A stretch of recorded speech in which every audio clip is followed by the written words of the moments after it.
বিসমিল্লাহির রহমানির রহিম। মানুষ সাধারণত মৃত ব্যক্তিদেরকে দাফন করে থাকে। এর অর্থ এই নয় যে যে সকল লোককে আগুন দিয়ে পোড়ানো হয় কিংবা পানিতে ভাসিয়ে দেওয়া হয় তারা কবরে কখনো জীবিত হয় না।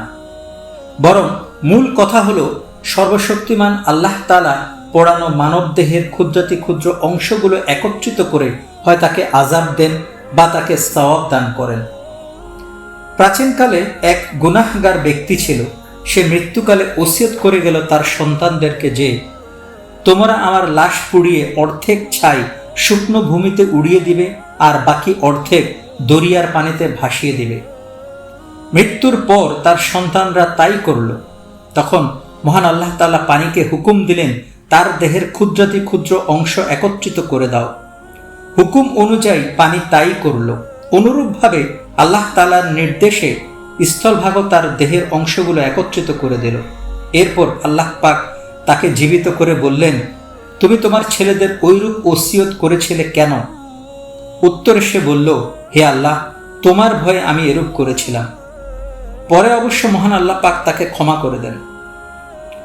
আমরা যখন মৃত্যুবরণ করি তখন মাত্র 3 মিনিটের অক্সিজেন শূন্যতায় আমাদের মস্তিষ্কের সবগুলো কোষ মারা যায়।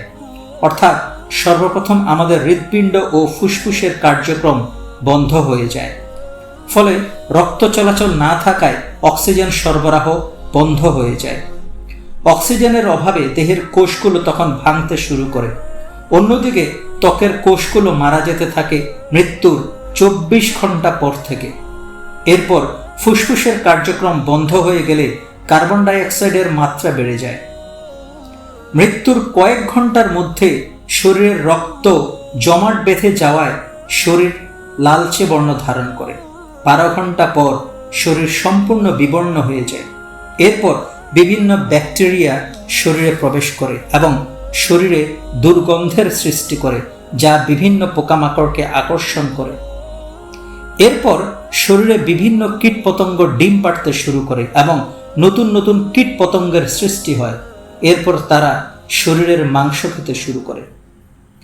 মৃত্যুর 24 ঘন্টা পর এই পোকামাকড়গুলো বায়ুপথ দিয়ে বের হয়ে যায়। কবরস্থ করার 3 দিন পর প্রথমে নাকের মাংসে পচন ধরতে শুরু করে। 6 দিন পর নখ খসে যায়।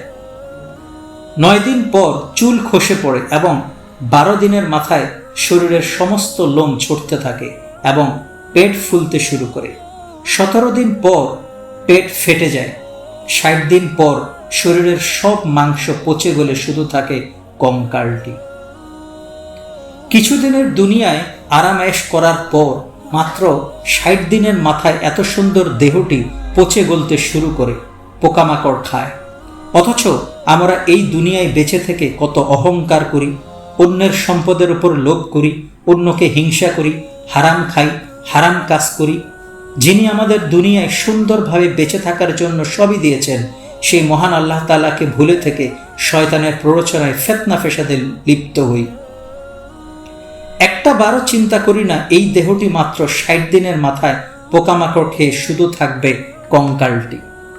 রাসূল পাক সাল্লাল্লাহু আলাইহি সাল্লাম ইরশাদ করেন, মহান আল্লাহ তাআলা গভীর রাতে তার ক্ষমার হাত প্রসারিত করেন, যেন দিনে আমরা যে গুনাহগুলো করে থাকি তার জন্য তওবা করি, আর তিনি দিনে অর্থাৎ ফজরের সময় তার ক্ষমার হাত প্রসারিত করেন, যেন আমরা রাতের গুনাহের জন্য তার কাছে তওবা করি।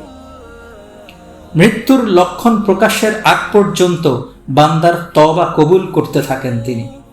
এমনকি পশ্চিম দিক থেকে সূর্য উদয় হওয়া পর্যন্ত অর্থাৎ কিয়ামত পর্যন্ত এই অবস্থা চলতেই থাকে। সুতরাং মহান আল্লাহ তাআলার কাছে আমাদের বেশি বেশি তওবা করতে হবে, যাতে আমরা জান্নাতি মৃত্যু লাভ করতে পারি। আমিন।